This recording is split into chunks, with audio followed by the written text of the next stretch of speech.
David Gilmour, born in Cambridge, England, stepped into rock history as the lead guitarist and vocalist of the legendary band Pink Floyd.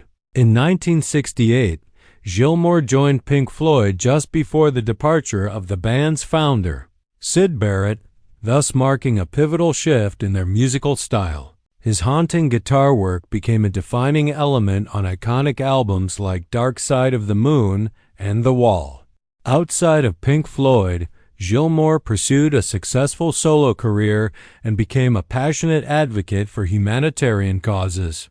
Gilmour is admired for his artistic integrity and his profound influence on rock music. This is David Gilmour, and this is how he gave rock its most distinctive sound.